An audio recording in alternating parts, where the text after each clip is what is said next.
Hello friends, welcome back to my channel sweet and sour वांगजियान effect. मोदा Joshi novel explanation का ये 25वां part है।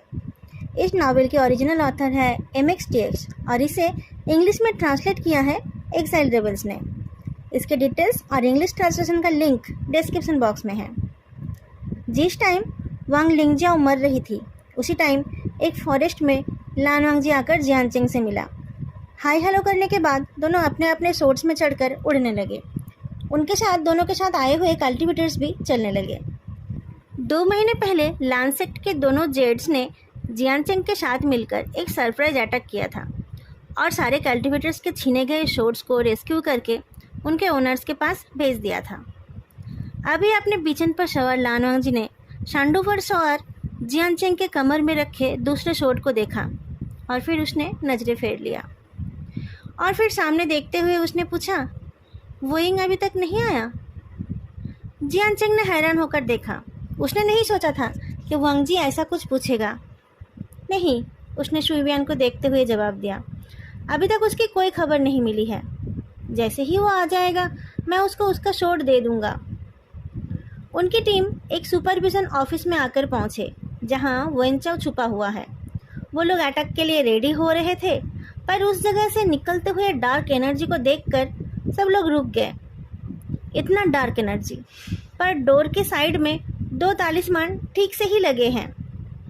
अपने साथियों को दीवार के चारों तरफ छुपने के लिए कहकर जियानचेंग ने अपने सांडू के तेज से सारे दरवाजे खोल दिए। अंदर जाने से पहले लान वांगजी की नज़र बाहर लगे तालिस्मान पर पड़ी। अंदर का नज़ारा बहुत भयंकर है। हर जगह पर डेड बॉडीज पड़ी हुई है।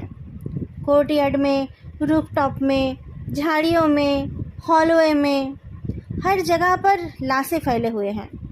उन सारे लाशों में एक ही कॉमन बात है, सब सनरोब पहने हुए हैं, पर हर किसी की मरने की वजह अलग है। कोई डर कर मरा है, कोई ब्लीड करके, कोई डूब कर, कोई जल कर, या फिर किसी और तरीके से। जियानचेंग ने कहा, किसी और चीज़ ने हमारा आज का काम ख़त्म कर दिया है। लान वांगजी जवाब ना देकर घर के अंदर चला गया। वेनचाओ के रूम के अंदर बस एक फीमेल कॉर्प्स ही है जिसने अपने मुंह में एक चेयर के पैर को ठूंस रखा है। जियानचेंग ने उसके चेहरे को अच्छे से देखा और फिर हंसकर उस चेयर के पैर को और ज़्यादा ठूंस दिया। उठकर खड़ा होकर वो कुछ बोलने जा रहा था, पर लान वांगजी को एक तालिस्मान को देखते देख वो भी उसे देखने गया। ऐसे देखा जाए तो वो एक नॉर्मल येलो तालिस्मान है जिसमें लाल रंग से लिखा है, पर अच्छे से देखने से पता चला कि उसमें कुछ और लाइंस ऐड किया गया है जिससे वो तालिस्मान एक डरावना चेहरे की तरह दिख रहा है। वेनचाओ और वेनजुलियो का कॉर्प्स वहाँ पर नहीं है। वो लोग चीसान की तरफ आगे बढ़े होंगे और नेक्स्ट सुपरविजन ऑफिस में गए होंगे सोचकर जियानचेंग अपने साथियों को लेकर उस तरफ निकल गया, पर लान वांगजी पहले गुसू वापस गया। अगले दिन जब दोनों मिले तब लान वांगजी ने कहा कि उस तालिस्मान को रिवर्स किया गया है। नॉर्मल तालिस्मान एविल स्पिरिट्स को भगाते हैं, पर ये एविल स्पिरिट्स को बुलाते हैं। जियानचेंग ने इससे पहले ऐसा कुछ कभी नहीं सुना था। लान वांगजी ने कहा, हाँ, ऐसा कुछ सुनने को नहीं मिलता है, पर टेस्ट करके यही पता चला है।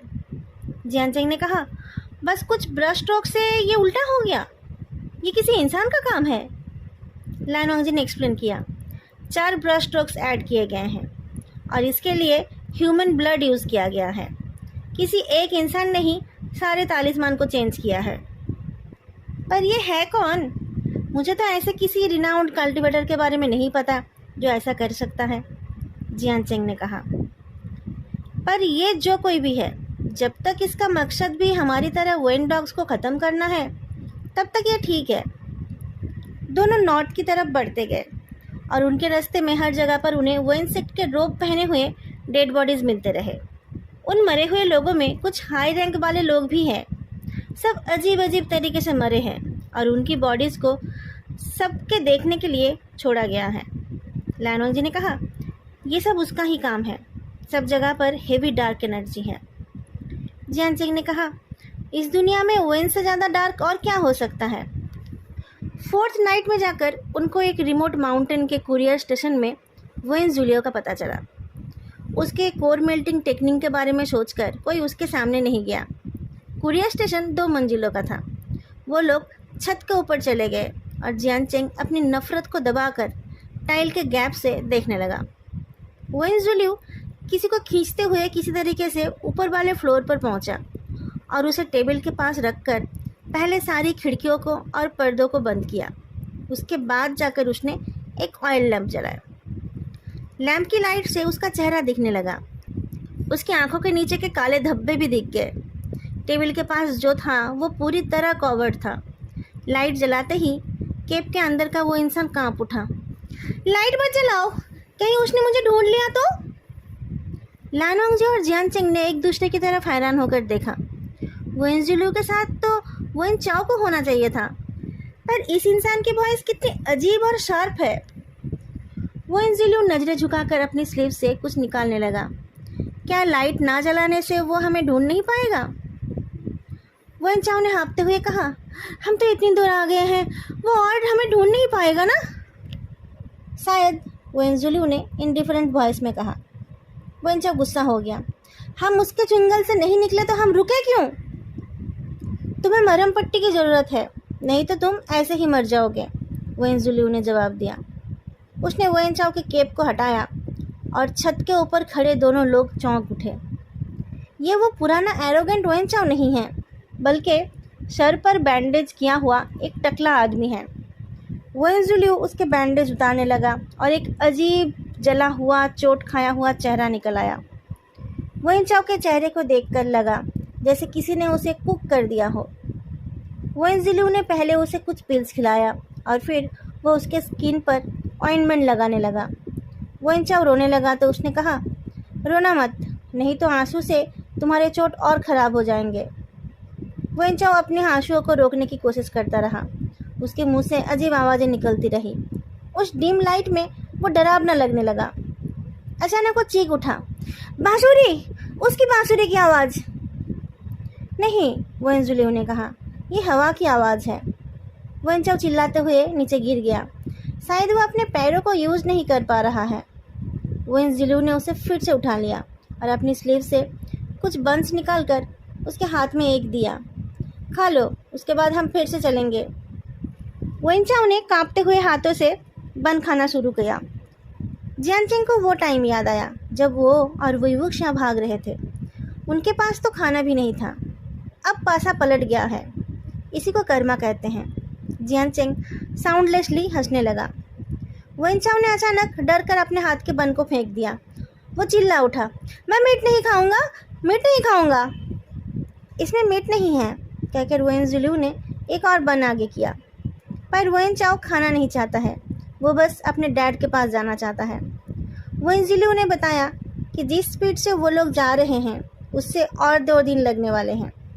उसकी बात ऑनेस्ट है, पर वेन चाओ गुस्सा हो गया। और 2 दिन? और 2 दिन तक मैं कैसे रहूँगा? जाओ यहाँ से, तुम किसी काम के नहीं हो। वेंजुलिउ उठ गया तो वेन चाओ को लगा कि वो उसे छोड़कर जा रहा है। वो डर गया। सब मर गए हैं, अब वेंजुलिउ ही उसकी आखिरी उम्मीद है। उसने जल्दी से अपनी बात बदल ली। नहीं नहीं वेंजुलिउ भैया, तुम मुझे छोड़कर मत जाओ। अगर तुम मुझे जिंदा ले जा पाए तो मैं डैड को बोलकर तुम्हें हाईएस्ट लेवल कल्टीवेशन के पोस्ट में प्रमोट करा दूंगा। नहीं नहीं, तुमने मेरी जान बचाई, अब से तुम मेरे बड़े भाई हो। मैं डैड को बोलूँगा कि वो तुम्हें क्लैन में इंक्लूड कर लें। उसकी ज़रूरत नहीं है। वेंजुलिउ ने सीढ़ी की तरफ देखा।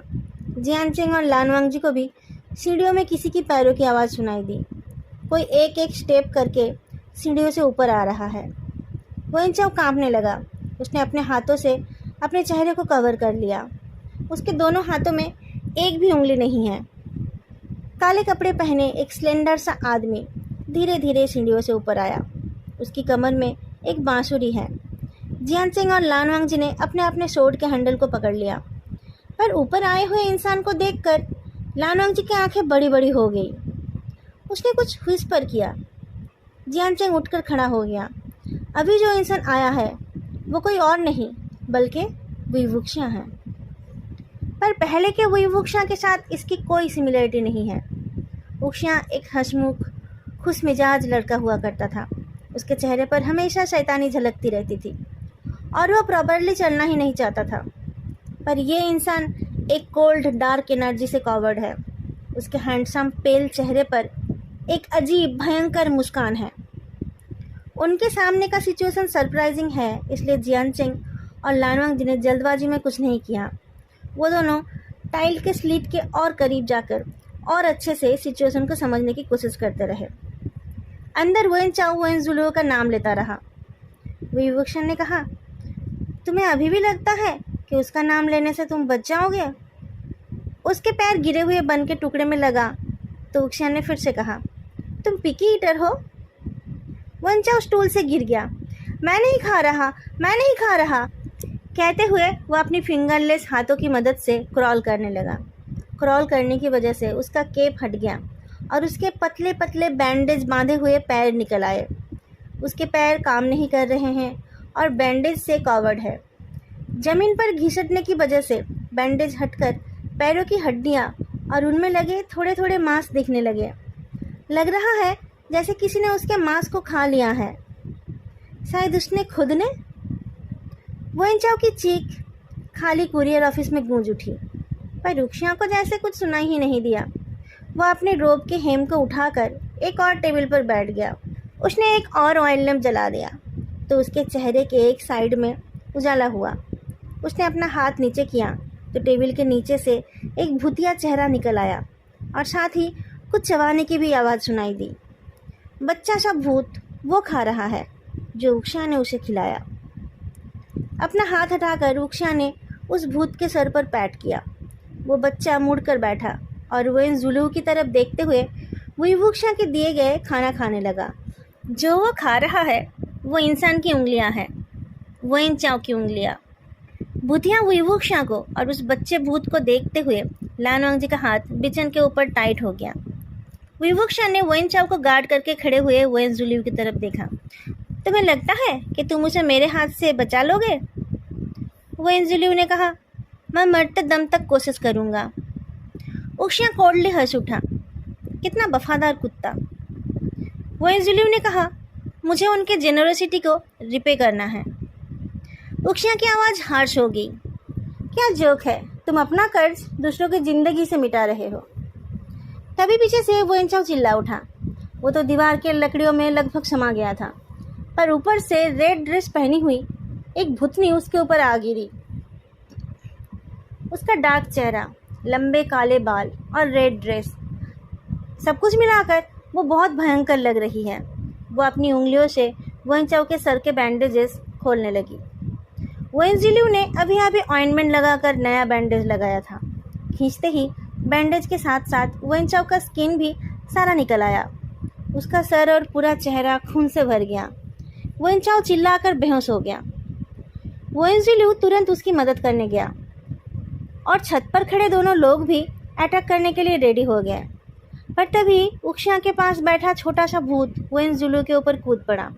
वेन जुलू उसे छुड़ाकर वेन चाओ की मदद करने गया तो उस फीमेल भूत ने उसे पंजा मारा। छोटे भूत ने भी उसके हाथ को काट दिया। दोनों भूतों के अटैक से परेशान वेन जुलू वही वुक्शिया के ऊपर कूद पड़ा। छत के ऊपर खड़े दोनों लोग तुरंत छत तोड़कर नीचे आ गए। लानवांग जी वही वुक्शिया के सामने आ गया और मौके का फ़ायदा उठाकर जियानचेंग ने अपने पर्पल व्हिप को वेन जुलू के गले में लपेट दिया। जिरियन ने वेन जुलू के गले में 3 बार लपेटकर उसकी भारी बॉडी को हवा में उठा लिया। उसकी गर्दन टूटने की आवाज़ आई। वही वुक्शिया तब तक अपनी कमर से बांसुरी को अपने हाथ में घुमाते हुए खड़ा हो चुका था। उसने बांसुरी बजाई तो दोनों भूत उसके पीछे चले गए और अचानक आए हुए अजनबियों को अजीब नज़र से देखने लगे। वेन जुलू अभी भी छटपटा रहा है। उसकी आंखें फटकर निकल आ रहे हैं। बच्चा भूत लानवांग जी और जियानचेंग को देखकर गुर्राने लगा तो वुक्शिया ने उसे मना कर दिया। थोड़ी देर तक किसी ने कोई बात नहीं की। जियानचेंग ने अचानक कुछ फेंका तो वुक्शिया ने बिना सोचे उसे कैच कर लिया। तुम्हारा शोर्ड, जियानचेंग ने कहा। थोड़ी देर अजीब नज़रों से अपने शोर्ड को देखने के बाद वुक्शिया ने थैंक्स कहा। फिर थोड़ी देर के लिए सन्नाटा हो गया। फिर जियानचेंग ने वुक्शिया को थप्पड़ मारा। कमीने 3 महीने से कहाँ गायब हो गए थे? लानोंगजी ने कुछ नहीं कहा, वो बस वही वुक्शा को देखता रहा। थप्पड़ खाकर वुक्शा का एक्सप्रेशन थोड़ा ब्लैंक हो गया, पर फिर उसने भी जियांचेंग को थप्पड़ मारा। वो तो बहुत लंबी कहानी है। जियांचेंग के गुस्से में से खुशी झलक रही थी और उन दोनों के बीच का बर्फ भी पिघल गया। जियांचेंग आगे जाकर वुक्शा को गले लगाकर बोलता है, तुमने उस टाउन में मिलने का वादा किया था। मैं 6 दिनों तक इंतज़ार करता रहा, पर तुम नहीं मिले। मुझे पता भी नहीं चला कि तुम जिंदा हो या नहीं। पिछले 3 महीने से काम करते करते मेरा बुरा हाल हो गया है। वही वुक्शा फिर से बैठ गया। मैंने बताया ना कि ये बहुत लंबी कहानी है। ये लोग मुझे ढूंढ रहे थे और फिर मुझे पकड़कर इन लोगों ने एक जगह पर फेंक दिया था। उनकी बातों के बीच लाल ड्रेस पहनी हुई वो भूतनी अपने 4 हाथ पैरों में चलकर वुक्शा के पास आ गई। जब वो अटैक कर रही थी तब उसका चेहरा कितना डरावना था, पर अब वो एक चार्मिंग कंकूबाइन की तरह अपने मास्टर को खुश करने लगी। साथ में वो खिलखिलाकर हंसने भी लगी। वही वुक्शा एक साइड होकर उसके काले सिल्की बालों को सहलाने लगा। उसको ऐसा करते देख लानोंगजी का चेहरा और कोल्ड हो गया। जियांचेंग ने भी थोड़ा अनकंफर्टेबल फील किया, पर उसके सामने उससे ज़्यादा शॉकिंग कुछ था। कहाँ फेंक दिया था? मैंने कितने लोगों को पूछा, पर सबने कहा कि उन लोगों ने तुम्हें नहीं देखा। वो बेचारे गांव वाले, वो इन डॉग्स ने उन्हें धमकाकर चुप करा रखा होगा, विवुक्षा ने कहा। जियांचेंग ने उन गांव वालों को गाली दिया और पूछा, कहाँ फेंक दिया था? चिसन में? नाइटलेस सिटी में? तो तुम बाहर कैसे आए? और तुम ऐसे हो गए हो? और तुम्हारे ये 2 चीज़, ये तुम्हारी बातें मानते हैं?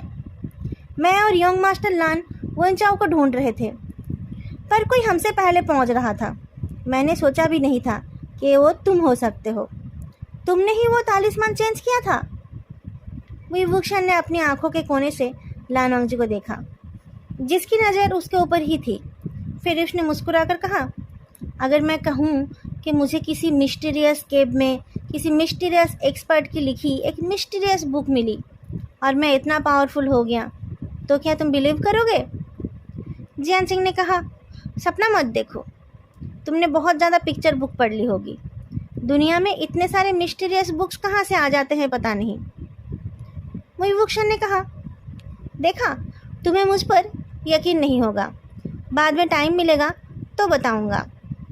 जियांचेंग ने लानोंगजी की तरफ देखा। आफ्टर ऑल वो दूसरे सेक्ट से है, उसके सामने सब कुछ कहना ठीक नहीं होगा। उसने वुक्शा को मारते हुए कहा, तुम वापस आ गए हो यही बड़ी बात है, पर तुम विंड डॉग्स के हाथों से जिंदा कैसे निकले? मैं कौन हूँ तुम्हें पता नहीं है? वुक्शा ने कहा। किस बात का घमंड कर रहे हो? तुम जिंदा थे तो वापस क्यों नहीं आए? जियांचेंग ने पूछा। वही वुक्शा ने कहा, मैं अभी अभी बाहर आया हूँ और मैंने सुना कि तुम और सीजिए ठीक हो। तुमने सेक्ट को दोबारा बनाकर एक अलायंस बनाया है, इसलिए मैंने सोचा कि पहले कुछ विंड डॉग्स को मारकर तुम्हारा बर्डन थोड़ा कम कर दूं। पिछले 3 महीनों से तुम बहुत मेहनत कर रहे हो।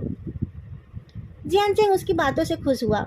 3 महीनों से सच में उसे रेस्ट करने का भी टाइम नहीं मिल रहा है। पर फिर भी एक हार्श वॉइस में उसने कहा, तुम अपने घटिया शॉट को अपने पास रख लो। मैं कब से इसे तुम्हें देने के लिए साथ लेकर घूम रहा था। मैं दूसरों के सवालों से परेशान हो गया हूँ। लानोंगजी अचानक बोल उठा, वही। उसकी आवाज़ सुनकर इन दोनों ने उसकी तरफ देखा। वुक्शन ने भी जैसे अभी उसका प्रेजेंस महसूस किया। उसने नॉड करके ग्रीट किया। हंगवांगजुन, क्या तुम ही वन सेट के लोगों को मार रहे थे? लानोंगजी ने पूछा। ऑफ कोर्स, वुक्शन ने जवाब दिया। जियांचेंग ने कहा, पर सबको एक साथ ना मारकर तुम उन्हें एक एक करके क्यों मार रहे थे? वुक्शन ने कहा, मज़े के लिए। सबको एक साथ मार कर क्या मज़ा? सबके सामने एक के बाद एक को मारना ही ज़्यादा अच्छा है। वेनचाओ को अभी मैंने उतना टॉर्चर नहीं किया है और वेनजिलू वेनचाओ को प्रोटेक्ट करना चाहता है, इसलिए मैं चाहता हूँ कि उसके सामने ही मैं वेनचाओ को एक ऐसी हालत में ले जाऊँ जहाँ वो ना तो इंसान रहे और ना ही मॉन्स्टर बन पाए। उसके चेहरे के कोल्ड, क्रूएल और प्लीज्ड एक्सप्रेशन को देखकर लानोंगजी ने पूछा, तुम कैसे इन सब डार्क क्रिएचर्स को कंट्रोल कर रहे हो? वुक्शा की आवाज़ अजीब तरीके से कान में लगी। शिकनियन मास्टर लान, तुम क्या कहना चाहते हो? लानोंग जी की आंखें वुक्शा पर ही फिक्स्ड रही। जवाब दो मुझे। वुक्शा के दोनों भूत हिलने लगे तो उसने उनकी तरफ देखा। दोनों भूत पीछे होकर छुप गए तो वुक्शा ने लानोंग जी की तरफ देखा। जवाब नहीं दूंगा तो क्या होगा? लानोंग जी ने अटैक किया। उसके अटैक को डॉज करके वुक्शा ने कहा, लाजा, हम इतने दिनों बाद मिले और तुम मुझे पकड़ना चाहते हो? ये अच्छी बात नहीं है ना? लानोंग जी अटैक करने लगा और वुक्शा उन अटैक्स को ब्लॉक करता रहा। लाजा, मैंने सोचा था कि हम एक दूसरे को जानते हैं, पर ऐसे ही बिना बात के अटैक करना थोड़ा हार्टलेस नहीं है? लानोंग जी ने कहा, जवाब दो। जियानचेंग बीच में आ गया। सेकेंड यंग मास्टर लान? वुक्शा ने कहा, सेकेंड यंग मास्टर लान, जो तुम पूछ रहे हो वो एक दो शब्दों में एक्सप्लेन नहीं हो पाएगा। और अगर मैं तुम्हारे गुशुलैन के सीक्रेट टेक्निक्स के बारे में पूछूं तो क्या तुम मुझे वो बताओगे? लानोंग जी जियानचेंग को क्रॉस करके वुक्शा के पास आ गया। वुक्शा ने अपने सामने अपनी बांसुरी को पकड़ा। लाजा, बहुत हुआ। इतना अनफ्रेंडली होने का क्या मतलब है? तुम चाहते क्या हो? मेरे साथ गुशु चलो, लानोंग जी ने कहा। उसकी बात सुनकर वुक्शा और जियानचेंग दोनों हैरान हो गए। तुम्हारे साथ गुशु जाऊं? क्लाउड रेसेस में? क्यों? वुक्शा ने पूछा। फिर उसे समझ आया, अच्छा, मैं भूल गया था, तुम्हारे चाचा जी को मेरे जैसे क्रूक लोग पसंद नहीं हैं और तुम तो उनके प्राउडेस्ट डिसाइपल हो। तुम भी उनकी तरह ही हो। हाँ, मैं नहीं जाऊँगा, जियानचेंग ने कॉशसली कहा। सेकंड यंग मास्टर लान, हम सबको लान सेक्ट के तरीके पता है, पर स्लॉटर ज़ुआनू के केव में तुम और वुक्शा साथ में ज़िंदगी और मौत से जूझ रहे थे। अब ऐसे ही उसे दोषी बना देना क्या ठीक बात है? वुक्शा ने कहा, वाओ, तुम तो बहुत बढ़िया सेक्ट लीडर बन गए हो। चुप हो जाओ, जियानचेंग ने कहा। लानोंग जी ने कहा, मैं उस पर कोई आरोप नहीं लगाना चाहता। तो तुम उसे गुस्सू क्यों ले जाना चाहते हो? इस टाइम हमें हमारे मकसद पर ध्यान देना चाहिए, काम के तरीके पर नहीं, जियानचेंग ने कहा। दो लोगों के अगेंस्ट खड़े होकर भी लानोंग जी पीछे नहीं हटना चाहता था। उसने कहा, वही ये विल तरीके अपनाने के बहुत बड़ी कीमत चुकानी पड़ती है, कोई भी इससे बच नहीं पाता है। मैं कीमत चुका दूंगा, वुक्शा ने कहा। लानोंग जी ने अपनी वॉइस लो कर लिया। इससे सिर्फ तुम्हारी बॉडी पर ही नहीं बल्कि तुम्हारे दिल पर भी बुरा असर पड़ेगा। कितना डैमेज हो रहा है या नहीं वो मुझसे अच्छा कौन बता सकता है? वुक्शा ने पूछा। ये मेरा दिल है। तुम हर चीज़ को कंट्रोल नहीं कर सकते, लानोंग जी ने कहा। वुक्शा ने नाखुश होकर कहा, मैं कंट्रोल कर सकता हूँ।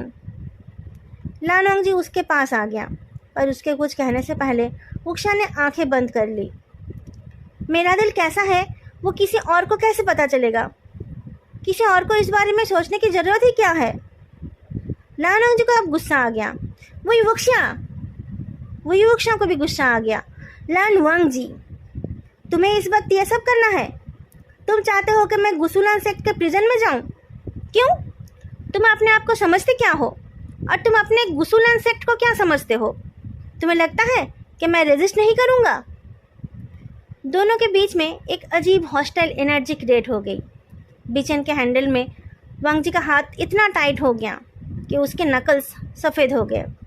जियानचेंग ने कहा, अभी तक हम वेन सेक्ट के मामले को सुलझा नहीं पाए। इस वक्त हमें हमारी ताकत को कम नहीं करना चाहिए। लोगों को इस टाइम अपने बारे में सोचने की टाइम नहीं है। लान सेक्ट को इतनी दूर की बात सोचने की ज़रूरत क्या है? वुक्शा हमारे साइड में ही तो है ना। तुम अपने साइड के किसी को पनिश क्यों करना चाहते हो? वुक्शा ने भी अपने आप को संभाल लिया। ठीक कहा, वन डॉग्स को मारना इम्पॉर्टेंट है। मैं कैसे मार रहा हूँ उससे क्या मतलब है? इन दोनों भाइयों को एक दूसरे की बातों को कंटिन्यू करने की आदत है। वो दोनों एक के बाद एक सेंटेंस बोलने लगे। जियानचेंग ने कहा, माफ़ करना, पर वुक्शा तुम्हारे सेक्ट से नहीं है। तुम्हारे सेक्ट का उसे पनिश करने का कोई हक नहीं है। वो तुम्हारे साथ तो बिल्कुल भी नहीं जाएगा। लानोंग जी के गले में जैसे कुछ अटक गया। वो कुछ बोलने की कोशिश कर रहा था कि वेन चाओ चीख उठा। वही वुक्शा और जियांगचेंग लानोंगजी के दोनों साइड से वन चाओ की तरफ चले गए। वन जुलियो अभी भी छटपटा रहा है। वन चाओ ने आंखें खोलकर दो कोल्ड चेहरे को देखा। इससे पहले इनके चेहरे पर उसने और भी बहुत एक्सप्रेशंस देखे हैं, पर ऐसा एक्सप्रेशन उसने इससे पहले नहीं देखा था। वन चाओ ना तो चिल्ला पाया और ना ही हिल पाया। वही वुक्शा ने उसे युनमिंग के डायरेक्शन में नील डाउन करा दिया। वन चाओ की रोने की आवाज़ कुरियर स्टेशन में गूंज उठी। जियांगचेंग ने पूछा, उसकी आवाज़ ऐसी शार्प क्यों है? वही वुक्शा ने कहा, एक शार्टन बॉडी पार्ट के चले जाने की वजह से। जियांगचेंग ने डिसगस्ट के साथ कहा, तुमने खुद ये किया? वही वुक्शा ने कहा, ऐसे मत बोलो, सुनने में कितना गंदा लग रहा है। मैंने नहीं किया, उसकी औरत ने पागल होकर ऐसा कर दिया। लानोंगजी पीछे खड़ा होकर उन दोनों को देख रहा था। वुक्शा को उसकी याद आई तो उसने पीछे मुड़कर मुस्कुराकर कहा, सेकंड यंग मास्टर लर्न, आगे वाला सीन तुम्हारे देखने लायक नहीं होगा, तुम इसे अवॉइड करो तो अच्छा होगा। जियांगचेंग ने भी कहा, ठीक कहा, अब तो वन चाओ और वन जुलियो हमारे हाथ में आ गए हैं। अब ये हमारा पर्सनल मैटर हो गया है, अब तुम्हारा वापस चले जाना ही ठीक रहेगा। लानोंगजी की नज़र वही वुक्शा के ऊपर ही फिक्स रही, पर वही वुक्शा वन चाओ को देखने लगा। जियांगचेंग और वही वुक्शा की आंखों में इस वक्त बदला लेने की खुशी है। उन्हें किसी बाहर वाले की तरफ देखने की फुर्सत नहीं है। कुछ देर बाद लानोंगजी सीढ़ियों से उतरकर बाहर चला गया, पर वो कहीं गया नहीं। वो बाहर खड़ा होकर इंतज़ार करता रहा। पता नहीं कितनी देर बाद एक चीख से रात का सन्नाटा टूट गया। लानोंगजी ने पीछे मुड़कर देखा। उसके वाइट रोब्स और फोरहेड रिबन हवा में उड़ते रहे। रात गुजर गई। आसमान में सूरज उगने लगा और ज़मीन का सूरज ढलने लगा। और इसी के साथ ये वाला फ्लैशबैक ख़त्म हुआ। यहीं पर मैं आज का एक्सप्लेनेशन भी ख़त्म कर रही हूँ। अगले पार्ट में फिर से करेंट टाइम की कहानी शुरू होगी, जहाँ लानोंगजी इंजर्ड वही वुक्शा को अपने पीठ पर लेकर शोड में चढ़कर भाग रहा था। मैं बहुत जल्दी इस एक्सप्लेनेशन को कंटिन्यू करूँगी, तो फिर मिलेंगे अगले पार्ट में। तब तक के लिए बाय।